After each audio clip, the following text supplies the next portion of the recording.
खरं तर आजच्या व्हिडिओची सुद्धा तयारी मी खूप सुंदर पद्धतीने केलेली आहे. जसं की ज्यावेळेस माझं देवघर आलं ना, तर मला खूप आनंद झाला होता आणि त्याचप्रमाणे जे आसन वगैरे आता मी तयार केलेलं आहे, पडदे वगैरे, तर ते आसन टाकल्यानंतर कसं दिसणार हे मला उत्सुकता होती आणि ही सर्व तयारी मी आदल्या दिवशीपासून केलेली आहे. मार्केटमध्ये गेली फळं वगैरे घेण्यासाठी अशी बरीचशी माहिती आणि विठ्ठल रुक्माईची पूजा मी कशी केली चला बघूया. नमस्कार, आपल्या चॅनलमध्ये सगळ्यांचे मनापासून खूप खूप स्वागत आहे. रामकृष्ण हरिमाऊली. एकादशी म्हटलं का बाजारामध्ये रताळू विकायला येतात आणि मी ते घरीच उगवले. तर अशा प्रकारे मी टेरेसवर आली होती आणि खरं हे मला 8 दिवसापूर्वीच काढायचे होते. परंतु बागकाम केलं, त्याला 2-3 दिवस गेले आणि त्याच्यानंतर जो पाऊस सुरू झाला ना, तर तो बंद होत नव्हता आणि चिखल मला म्हणजे करायचा नव्हता टेरेसवर. म्हणून म्हटलं चला आज थोडंसं निवांत आहे, वातावरण छान आहे, तर म्हटलं चला आपण ते काढून घेऊया. तर अजून मी याचं काहीच केलं नाही. मातीमधूनच तसेच मी काही रताळू काढून घेतलेले आहे. त्यावेळेस मी हे रताळू जे आहेत ते परत लावणार आहे आणि पूर्ण व्हिडिओमध्ये दाखवेल आणि माहिती देईल की लावताना आपण कसं लावलं पाहिजे जेणेकरून हे भरपूर यायला पाहिजे. तर अशा प्रकारे माती थोडी ओलीच होती म्हणून हातसुद्धा खराब झाले. तर हँडग्लोव्ज वगैरे घालून वगैरे हातामध्ये मला अशी कामं लवकर करता येत नाही, कारण ती सवय नसते आपल्याला हँडग्लोव्ज घालून बागकाम करायची. आणि कधीतरी आपण बागकाम करायला गेलो आणि हँडग्लोव्ज घातले तर आपलं काम हे स्पीडली होत नाही, कारण पावसाचं वातावरण तर होतंच. आणि मी अशा प्रकारे काही रताळू काढून घेतले. बघा अगदी सुंदर छान निघालेले आहेत. मार्केटमध्ये ज्यावेळेस आपण घ्यायला जातो तेव्हा पाहिजे तसे ते मिळत नाही. तर त्यानंतर मी दुपारून फ्रुट्स घेण्यासाठी मार्केटमध्ये आली. म्हटलं उद्या एकादशी आहे, तर काही फळं वगैरे घेऊया म्हटलं आणि फुलं वगैरे काही पूजेचं साहित्य. तर अशा प्रकारे वातावरण पावसाळ्याचंच होतं, परंतु ज्यावेळेस थांबलं ना तर मी ते घेण्यासाठी आली. तर काही गावात कामही होतं आमचं म्हणून आम्ही निघालो. तर बघा आमच्या इथे मालेगावमध्ये जी नदी वगैरे आहे तर त्या नदीला किती पाणी आलेलं आहे. तर पूर्ण बघा नदी अशी फुल भरलेली आहे. तर मी पहिल्यांदाच ह्या भागामध्ये आली म्हणजे पावसाळ्यामध्ये खरं तर, कारण आपण येतो तर तेव्हा पाऊस पडलेला नसतो. तर आज मला ते बघायला मिळालेलं आहे.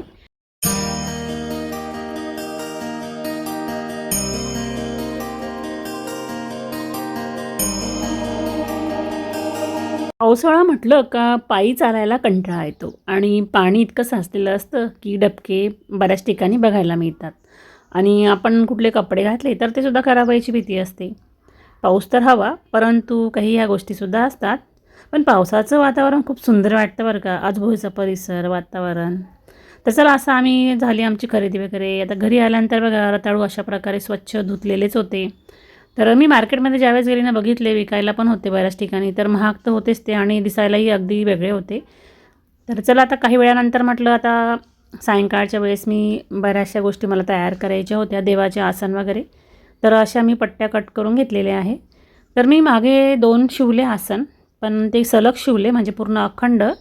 तर ज्यावेळेस आपण पायरींवर देवांची मांडणी करतो त्यावेळेस काय होतं, तो कपडा थोडा जरी त्या ठिकाणी दुसऱ्या पायरीवर म्हणजे कमी जास्त ओढल्या गेला तर आपल्या वस्तू म्हणा देवं खाली पडण्याची भीती राहते किंवा तो कपडा अधिक ताणला जातो.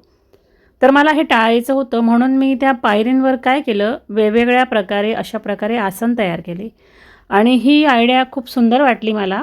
तर मी आता जे पुढील आसन तयार करणार आहे आणखीन, तर ते सुद्धा अशाच प्रकारे करणार आहे. मात्र त्यांना लेस म्हणा किंवा आणखीन काहीतरी वेगळा बदल करण्याचा प्रयत्न करेल. आजचं थीमसुद्धा खूप सुंदर आहे. ऑरेंज कलरचं हे कापड आहे. ऑरेंजला मी व्हाईट कॉम्बिनेशन घेणार आहे. तर बऱ्याचदा आपल्याला हे कळत नाही की आपण कॉम्बिनेशनमध्ये कोणत्या कलरला कुठला कलर घ्यावा. तर तुम्ही गुगलवर जर गेलात तर त्यांना विचारू शकता, तर ते बरोबर आपल्याला सांगतात. त्यानंतर पडदा बनवायला घेतला. तर पूर्ण व्हाईट आहे आणि नेटचं कापड आहे. तर हे नेट जे आहे तर ते स्ट्रेचेबल आहे. तर ह्या कपड्यांचा वापर मी नेहमी डेकोरेशनमध्ये करत असते पूजेच्या. तर तेच ते कापड आहे. तर त्याचाच मी सुंदर असा पडदा तयार केलेला आहे. आपण पुढे बघू. आणि आजचा दिवस उगवला तो म्हणजे आषाढी एकादशीचा दिवस. खूप छान. सकाळी लवकर उठली त्यावेळेस अगदी बाहेर शांतता, वातावरणसुद्धा खूप छान वाटत होतं. आज सकाळी पाऊस तर नव्हताच.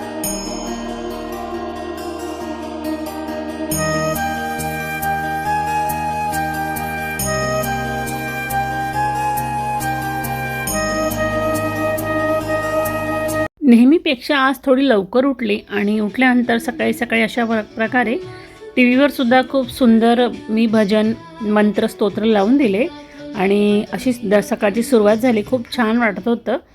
आज सकाळी सर्व गोष्टी करायला मिळाल्या नेहमीपेक्षा बरं का. लवकर उठण्याचा एक फायदा असतो ते म्हणजे आपल्याला ज्या आपण म्हणजे गोष्टी करायचं ठरवलेलं असतं सणानिमित्ताने, अंगणात रांगोळी काढणे असो किंवा उंबरा पूजन असो, तुळशीची पूजा, घरातील देवांचं डेकोरेशन म्हणा, पूजा म्हणा. तर बघा साफसफाई झालेली आहे घरातली आणि सकाळी उठल्यानंतर अशा प्रकारे मी जो मेन डोअर आहे त्यावरसुद्धा पाणी शिंपडत असते. तर ते सुद्धा काम माझं झालेलं आहे. तर अशा प्रकारे आपण रोज आपल्या उंबरठ्यावर पाणी टाकायचं सकाळी उठल्या उठल्या.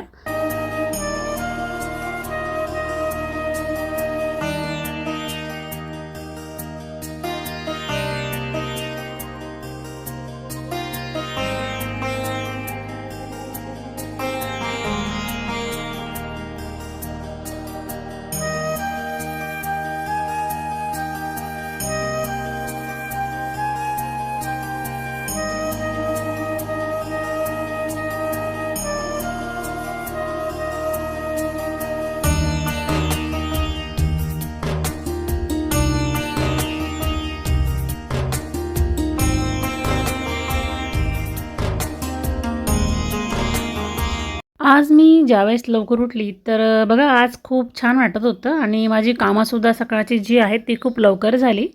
कारण म्हटलं आज रात्री ठरवलंच होतं की लवकर उठूया, कारण आपल्याला सकाळी देवघरामध्ये पडदा लावण्यापासून सर्व काही गोष्टी करायच्या आहे. तसं पाहता रात्री मला 12 वाजले होते झोपण्यासाठी, कारण मी ते शिवणकाम करत बसली होती. सध्या काय झालेलं आहे, काम खूप ठरवते मी पण ते वेळेवर होत नाही, थोडा उशीरच होऊन जातो आणि त्याच्यामुळे मला बाकीचे व्हिडिओज बनवता येत नाही. तर चला म्हटलं आपण जे काही बनवलेलं आहे ते दाखवूया. तर सकाळी सकाळी असं उंबरठ्याचं लेपनसुद्धा करून झालेलं आहे. मी काही दिवसांपूर्वी एका बॉटलमध्ये छान असं गंगाजल, गोमूत्र, कापूर सर्व काही टाकून छान पाणी तयार करून ठेवलेलं आहे. तर आज बघा मला ती धावपळ झाली नाही. अगदी ती डब्बी काढली आणि मी अशा हळदीमध्ये टाकून दिलं आणि छान हळदीचं लेपन केलं. म्हणजे आपण काही वेळेस कमी वेळ लागावा म्हणून ह्या गोष्टीसुद्धा आधीच करून ठेवल्या पाहिजे. तर अशा प्रकारे सुंदर सकाळ झालेली आहे. छान दिवे प्रज्वलित केले. आज खूप भारी वाटत होतं. सकाळी सकाळी जे आपलं मेन काम जे असतं तर ते अंगणापासूनच असतं खरं तर. कारण ज्याचं अंगण सुंदर त्याचं घर सुंदर असं म्हणतात बरेचसे जण. पूर्वीच्या म्हणी काही खोट्या नव्हत्या. अंगणापासूनच घराची पारख केल्या जायची. अंगणामध्ये रांगोळी काढणे खूप म्हणजे पॉझिटिव्हिटीचं काम आहे आणि खूप छान वाटतं बरं का. तर अशा प्रकारे पूजा झाली. त्यानंतर गॅसचं पूजन केलेलं आहे. आता स्वयंपाक म्हणजे नाश्ता म्हणा, चहा म्हणा किंवा फराळ आपण जो काही बनवतो तर अशा प्रकारे गॅसचं पूजन करूनच मी नेहमी करत असते. तर आता चला देवघरामधील देवाची पूजा करायची आहे. सर्व काही आधी करून घेतलं मी छान. आता आरामात देवपूजा करणार आहे, कारण फराळ जो आहे तो बनवण्याचं काम माझी मुलगी करणार आहे. आज घरामध्ये सगळ्यांचा उपवास असल्यामुळे फराळ तर लागणारच. एकटी जेव्हा मी उपवास करते तर मला ह्या गोष्टींची आवश्यकता नसते. अशा प्रकारे पडदा लावून झालेला आहे. तर हा नेटचा पडदा जो आहे तो स्ट्रेचेबल तुम्हाला बोलले मी कापड आहे. तर मला थोडं शिवताना त्रासच झाला, कारण तो कटिंग ज्यावेळेस केली ना तर तो व्यवस्थित कट करता येत नव्हता, कारण तो ओढला जायचा इकडे तिकडे आणि मी कसं तरी तो तयार केलेला आहे. आणि बघा लावल्यानंतर अगदी सुंदर खूप भारी वाटलं. म्हणजे देवघरच अगदी लूक बदलून गेला देवघराचा. मला तर बऱ्याच दिवसापासून चाललं होतं माझं, जसं मी देवघर घेतलं ना तर मला खरं मी ह्या पडद्यामुळेच विचार करत होती की हा कटिंग कसा करायचा, कारण याचं कापडच एवढं वेगळं आहे. पण दिसायला खूप भारी झालं बरं का. आणि बघा तो कापड असं नरम असल्यामुळे त्याचे जे रिंकल्स म्हणा किंवा प्लेटा घ्यायची आवश्यकता पडली नाही मला. तर रिंकल्स अगदी भारी पडल्या आणि अशा प्रकारे मी खाली छान त्याला लटकन वगैरे लावलेले आहेत. तर बघा मी वरती रॉडमध्येच तो म्हणजे ओढण्यासाठी तयार केला. याला रिंगा टाकले नाही, कुठलेच काही लावले नाही, कारण ज्यावेळेस आपण रॉडमध्ये असा पडदा ओढतो ना त्यावेळेस त्याच्या ज्या प्लीट्स आहेत वरती जे आपण म्हणतो त्याचे चुनट वगैरे ते खूप भारी पडतात. अशा प्रकारे देवांचे वस्त्रसुद्धा रेडी झालेले आहेत. तर चला आता देवघरापासून सुरुवात करूया. तर देवघराचे आसन बघा खूप सुंदर वाटत होते. ऑरेंज कलरला असा व्हाईट कलर खूप कॉम्बिनेशन भारी. रात्री ज्यावेळेस मी हे आसन तयार केले तेव्हाच मला असं वाटत होतं की आत्ताच जावं आणि देवघरामध्ये आसन वगैरे टाकून देवघर बघावं की देवं कशी दिसतात यावर ठेवल्यावर. पण म्हटलं चला आता सकाळी लवकर उठून आपण पटकन आवरून घेऊया आणि देवपूजेला बसूया. तर पूजा करतानासुद्धा मला खूप छान वाटत होतं आज. म्हणजे आपण म्हणतो ना एखादा आनंद आपण कसं द्विगुणित करतो तसं झालेलं होतं माझं. अगदी म्हणजे मला खूपच भारी वाटत होतं, की जसं काही देवघर आजच आणलेलं आहे आणि सर्व सजावट मी करते आहे.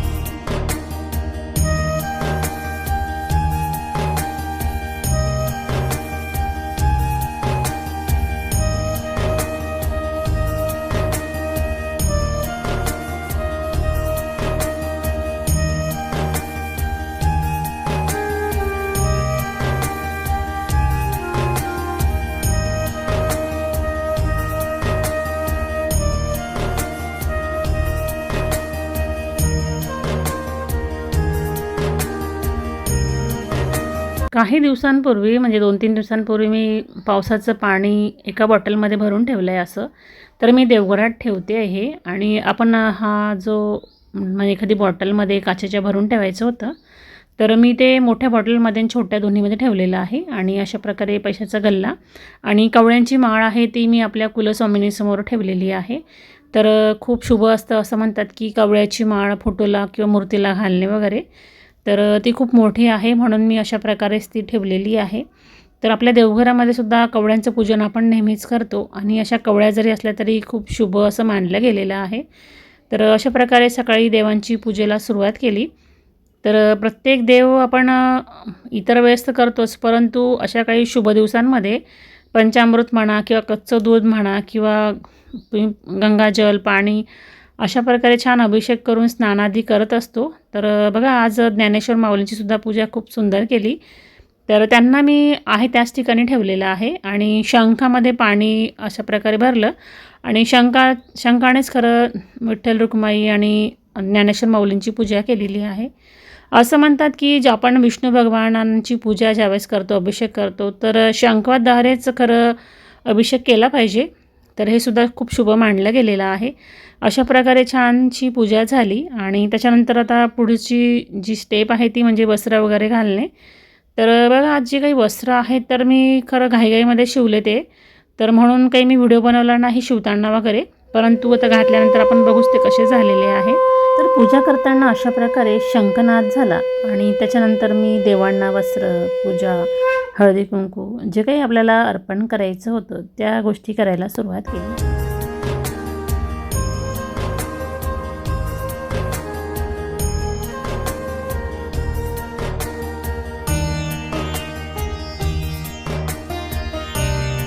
अशा प्रकारे माझ्याकडे वेल वगैरे आहेत तर त्यांचं डेकोरेशन केलं. ते म्हणजे जे ओढायचे ट्रे होते त्यामध्येच मी दोन्ही साईडला फुलं अडकवले आणि अशा प्रकारे सुंदर असं डेकोरेशन झालं.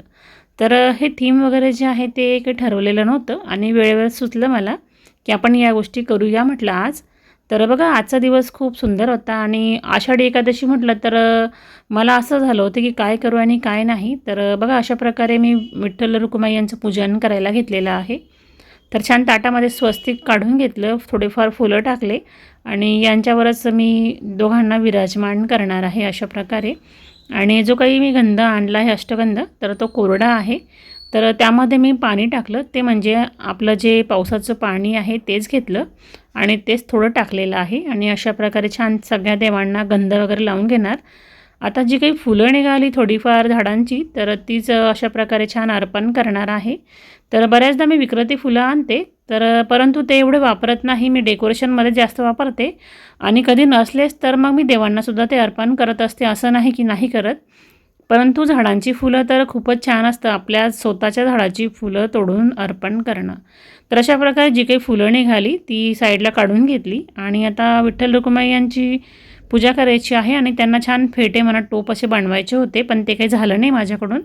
तर म्हटलं चला आता जी फुलं आहेत तर अशा प्रकारे गुलाबाच्या पाकळ्या काढल्या आणि छोट्या माळा तयार केल्या आणि छान त्यांच्या आता डोक्यावर छान फुलांचं असं सर्कलमध्ये छान मी त्यांना लावणार आहे आणि खूप सुंदर असे टोप तयार होतील.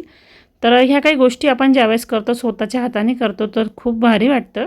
बऱ्याचदा बऱ्याचशा वस्तू ह्या विकत मिळतात, परंतु आपण स्वतः बनवलेल्या वस्तू म्हटलं तर ते काही निराळंच असतं, कारण आता मार्केटमध्ये मिळतात वस्तू पण खूप महाग झालेल्या आहेत आणि बघा आपल्याला जर परवडत नसेल तर आपण घरीसुद्धा अशा प्रकारे छान काही गोष्टी करू शकतोच. आणि मी जास्त करून स्वतःच वस्तू बनवत असते आणि घरामध्ये सजवत असते. हा एक आनंदच असतो आणि खरंच आपण येत असेल तर करायला हरकत नाही. यामुळे आपलं घरसुद्धा वेगळं दिसतं, आपली पूजा वेगळी दिसते सगळ्यांपेक्षा.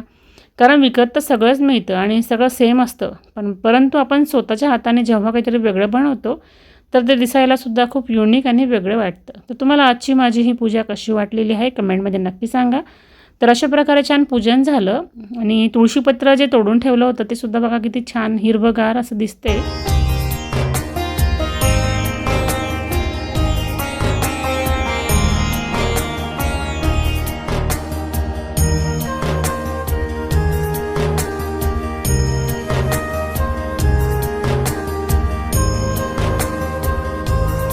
जे मी ठरवलेलं होतं की अशा प्रकारे आसन तयार करू आणि अशी पूजा करू तर ते झालं. परंतु हे फुलांची माळा वगैरे तयार करणं हे सर्व काही वेळेवर ठरलं आणि वेळेवरच तयारी केली. आणि बघा देवघर अगदी सुंदर लख्ख असं झालेलं आहे आणि जिकडे-तिकडे फुलांचा वर्षावच झालेला असं वाटते. जी काही झाडांना पांढरी आणि गुलाबी फुलं होती ती जास्त करून अर्पण केली आणि पडदे तर वॉव! खूपच भारी आणि खरंच खूप छान वाटते. मला खूप इच्छा होती असे पडदे लावण्याची. मी म्हणजे कधीच ठरवलेलं होतं की अशा प्रकारे पडद्यांचं कापड घेऊया म्हटलं. परंतु माझ्याकडेच अवेलेबल होतं म्हणून मला ते घ्यावं लागलं नाही आणि त्याचाच वापर मी केला. आणि बघा काही कापड शिल्लक होतं तर त्याचा वापर मी आसांमध्ये केलेला आहे. तर प्रत्येक आसानच्या पायरींवर जे फ्रिल लावलेली आहे तर मी याचीच कट करून लावलेली आहे. अगदी 1-1 इंच मी कट केल्या आणि मध्यभागी शिवलेलं आहे. म्हणजे चुनट घेऊन जास्त काही करावं लागलं नाही. कारण काय होतं, आपण त्याला आजूबाजूने सुद्धा दुमडायचं काही काम येत नाही. कारण नेटचं कापड असं असतं की त्याचे दोरे कधीच निघत नाही. तुम्ही जे जसं कट केलेलं आहे ना तसंच ते लावू शकता. चला आता बघूया आम्ही फराळामध्ये काय वस्तू तयार केल्या. तर काही रसगुल्ले बनवलेले आहेत, रताळूचा शिरा बनवला आणि काही इथे आप्पे पात्रामध्ये वडे केलेले आहेत. तर बऱ्याचदा आपण वडे बनवतो तर ते वडे जे आहेत तेलात टाकल्यानंतर फुटतात तर आपल्याला इजा होऊ शकते. तर ते ना हवंसं वाटत असेल तर तुम्ही आप्पे पात्रामध्ये सुद्धा ते बनवू शकता. तर अशा प्रकारे रताळूंचा शिरा तयार केला आणि रसगुल्ले जे आहेत ते सुद्धा बनवायला घेतले. तर काही सकाळी फराळ करायचा, काही संध्याकाळी करायचा अशी तयारी सुरूच होती. तर हे सर्व फराळाचे पदार्थ जे आहे ते माझ्या मुलीने तयार केलेले आहेत, ज्यावेळेस मी पूजापाठ सर्व काही करत होती. कारण माझ्याकडूनही शक्य झालं नसतं एवढं सगळं करणं, देवपूजाही आणि घरातलं आवरणं आणि बाकीचं हे स्वयंपाकाचं. तर किचन तिने सांभाळल्यामुळे मी बाकीची सर्व काही कामं केलेली आहे. तर आज बघा खूप छान दिवस गेला माझा आणि अशा प्रकारे आमचा फराळसुद्धा झालेला आहे. आणि आज तुम्हाला माहिती आहे का देवांना मी फळं म्हणजे ठेवायला गेली ज्यावेळेस नैवेद्यामध्ये तर अक्षरशः म्हणजे जे सीताफळ होतं ते 5 फळ निघालं. तर आज देवांनासुद्धा छान 5 फळं अर्पण करता आली. प्रत्येक आपण ज्यावेळेस नैवेद्य ठेवतो प्रत्येक नैवेद्यावर एक तुळशी पान ठेवायचं. चला अशा प्रकारे माझा आजचा व्लॉग होता. तुम्हाला कसा वाटला कमेंटमध्ये नक्की सांगा. आपण परत पुन्हा भेटू अशा छान छान व्हिडिओंसोबत पुढच्या व्हिडिओमध्ये. तोपर्यंत काळजी घ्या आणि आनंदात राहा आणि रामकृष्ण हरी.